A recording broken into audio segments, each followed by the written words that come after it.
To build a successful music career, you need a following because a body of work is your prime artistic asset, but a fan base is your prime business asset. One of the biggest challenges that artists face in doing this is knowing how to leverage their personal brand. That means your music may be amazing, but you aren't effectively showcasing it and your brand to attract your ideal audience. So, Megan Gersch is my expert interview guest today, and she's going to be sharing some strategies to help us stand out from the crowd instead of just blending in. Let me tell you a little bit about her before I bring her on.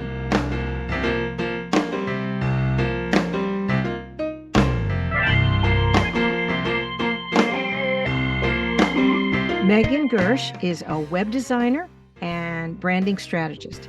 She works with music industry professionals and creative visionaries to help them stand out from their competitors with unique branding design, website design, and marketing strategy that converts.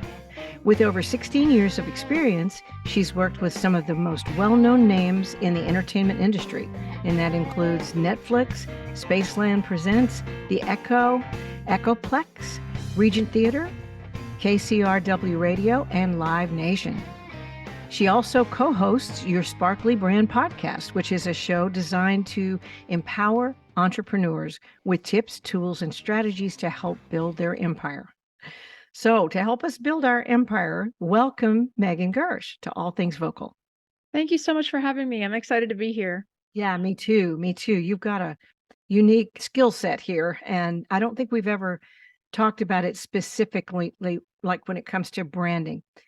The first thing I want to ask you is that word, personal brand, which sounds to me like jumbo shrimp.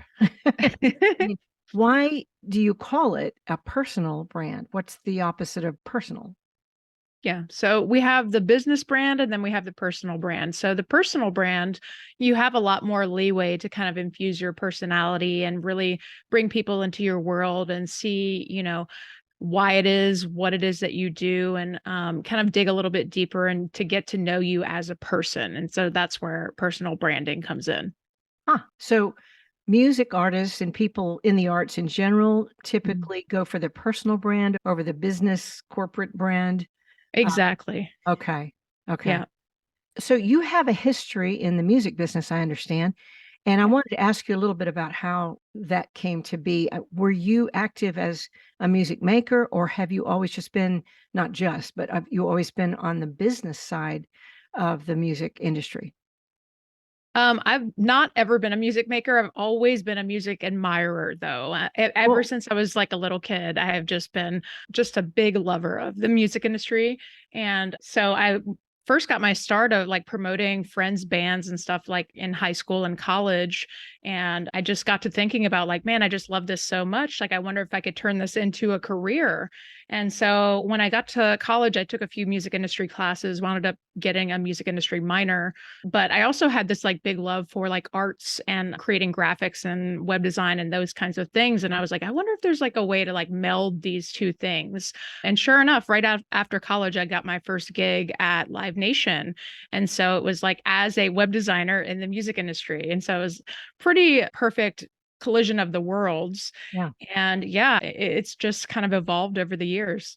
Oh, that's great. Because music makers need people who love them. Yeah. These days, the cool thing about being a musician or being an artist that wants to do it for a career is you can actually reach your audience. It's not bottlenecked with big industry like it used to be. But the problem about it is that so many of us are doing that now, so that there's just this stream of music and music makers and music creations shooting through the channels to the audiences. So that's where focusing in like a laser beam on some kind of a branding thing that can stand out and be memorable is important, isn't it? Do you agree the fan base being really the prime asset of a music maker? Absolutely. Yeah. I mean, that's the most important thing about branding, right? Like, this is the thing that's going to set you apart from other folks in the industry. And also it's going to help to attract the right people to you. So we can do this through visuals. We can do this through your messaging. There's a lot of different things that we can tap into when it comes to branding, lots of different avenues to explore when it comes to what you want to be putting out there into the world. How do you want your message to be perceived? Like if we think about like different brands, like when it comes to music, like Taylor Swift or old rock bands like the Stones, or like all of these they all have their own specific brands. And like, there are certain images that come to mind, like when we think about all of these different artists. And so it's really thinking about like, what do you want your message to be? What do you want people to think about you? And then figuring out, kind of working backwards to create a visual aesthetic as well as a message behind like what it is that you want to do in the industry. Wow, that's great. That encompasses the whole career. Megan, can you sort of give us an illustration, like taking a fictitious artist and helping them quickly think about how to develop their personal brand? Because artistic definition is more about the sound and the music and the lyrics and that kind of thing. But then you're going to encompass like a personality and a visual, like Bono's sunglasses or whatever. This indie artist comes to you and she wants to develop her brand as a folk rock artist. What are questions you might ask her to get her going? Yeah. Well, we always like to start with the target audience, right? So getting really, really clear on who is going to be consuming your music, where do they hang out? What are they doing on the weekends? Where are they hanging out online? Where are they spending their time? And also getting into a bit outside of the music realm about like, what are their other interests? Like, what are some other things that we can tap into here? Yeah, that are kind of like similar, but surrounding industries that we can tap into there. So getting some of those ideas going as well. Other questions might include like, what is your core message? Like, why are you making this music? Like digging into that psychology, going a little bit deeper. What are your core values? Like, what is your mission? These are all things that I always ask all of my clients before we even touch the actual design part of things, because it's so important to get extremely clear on those why type questions before we start developing the visuals. Then the branding becomes more authentic, doesn't it? Absolutely. And it doesn't feel fake.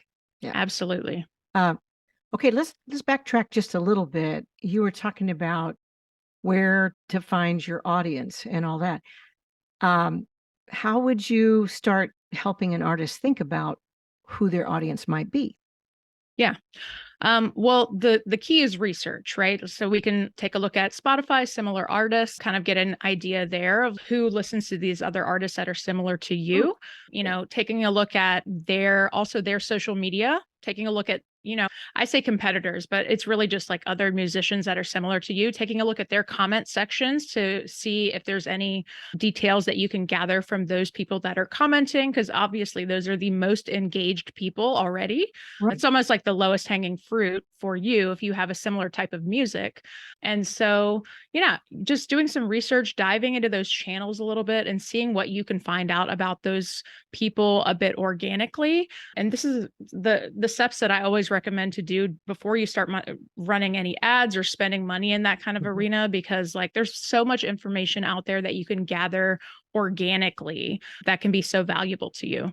Okay. And how long do you think that should take? I mean, does someone sit down for an hour and look through some social media feeds and figure it out? Or does it take a week, or would it take a month? Or, what's typical for that? I mean, it really depends on how specific you're trying to get. I would say a few hours is appropriate. Yeah. It's something that you want to spend a significant amount of time on, just because like, you do it once, like you won't have to do it again until maybe you decide to pivot down the road or something like that. Right. But spending that time up front is really, really going to help you when it comes to developing your brand. Yeah. Wow. I find that that's where the rubber meets the road, is in the details. Grand and lofty strategies are one thing, but then sitting down with your calendar going, I'm going to peel this amount of time out of my day and I'm Yeah. going to do this. And you just sit down and do it. Yeah.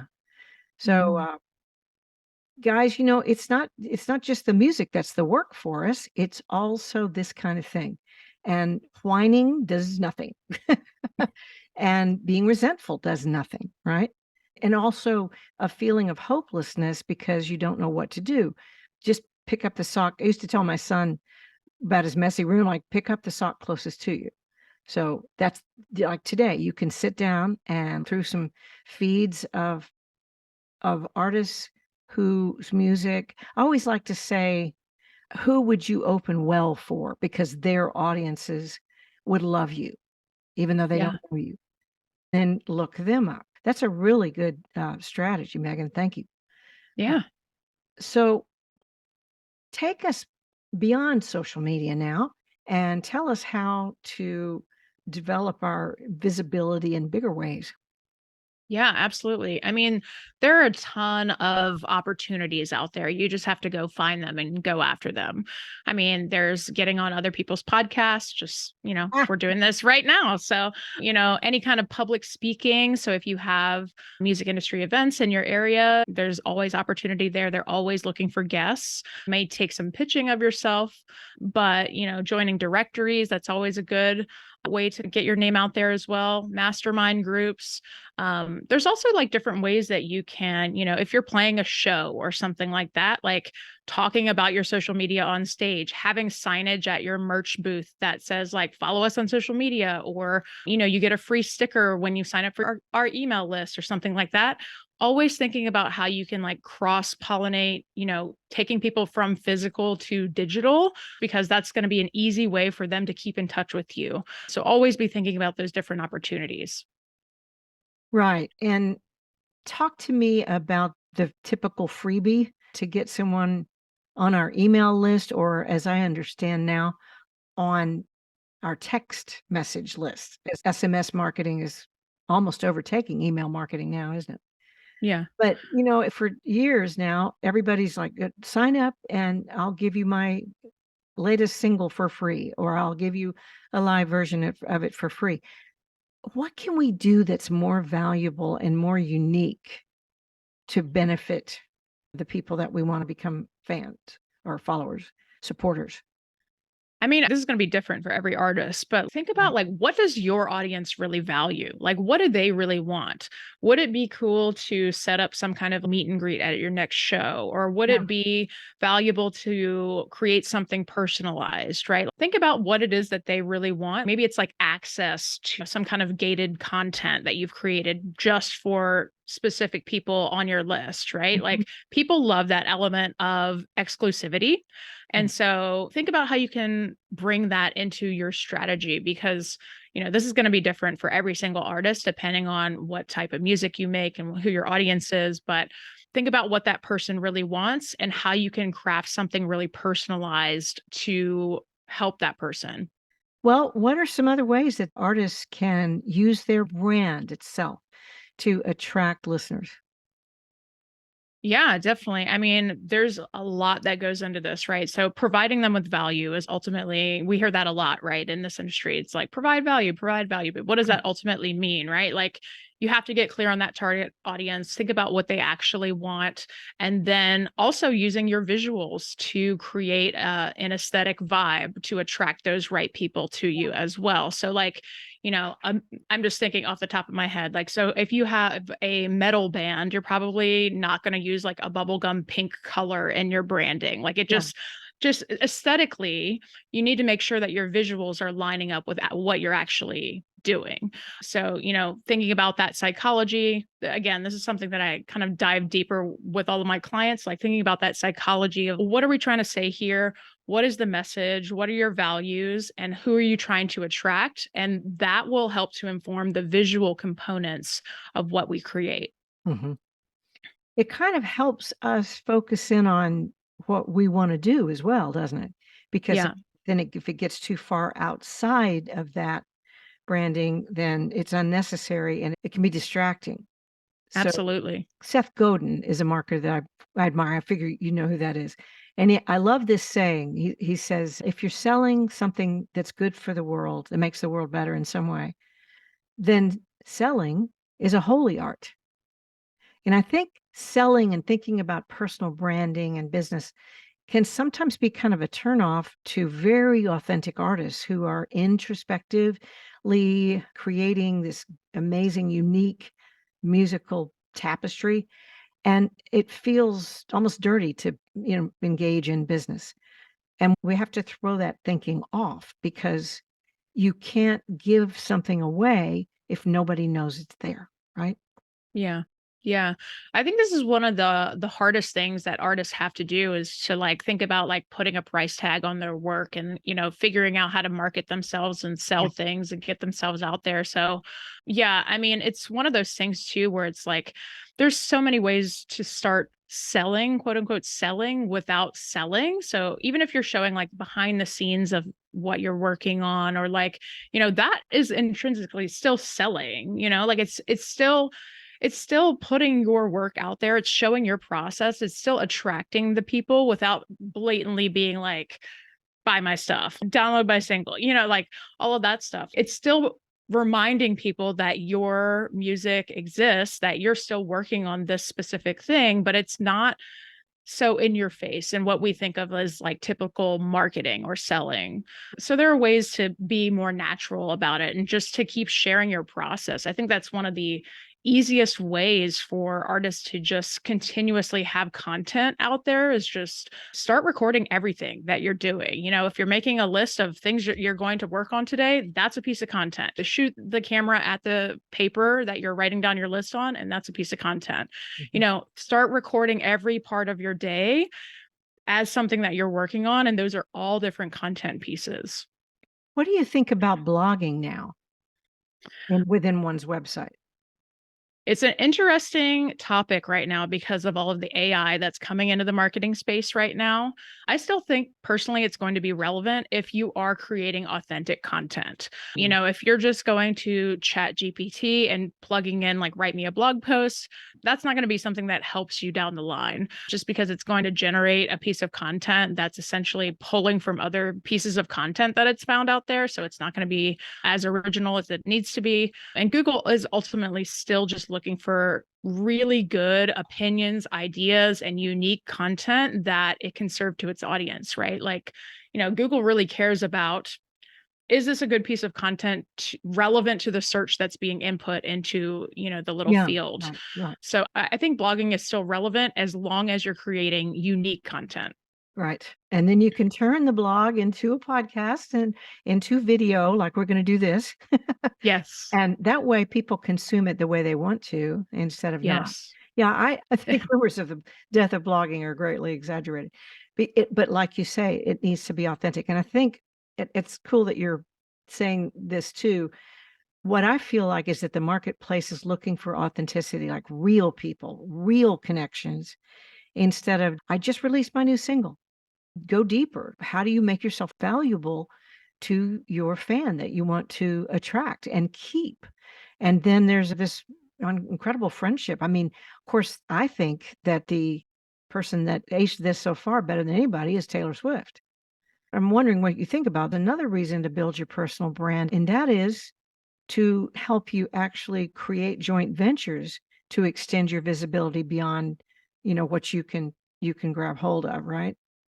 Absolutely. Yeah. I mean, what you're saying is like at the end of the day, it's all about relationships, like that's what the industry's always been about. Right. Right. And so it absolutely can help you to land partnerships and joint ventures with other folks and will help to attract those right people to you. Once again, your brand and what you stand for, like this is true across the board when it comes to business at this point. Like we need to know that we're buying from brands that we align with.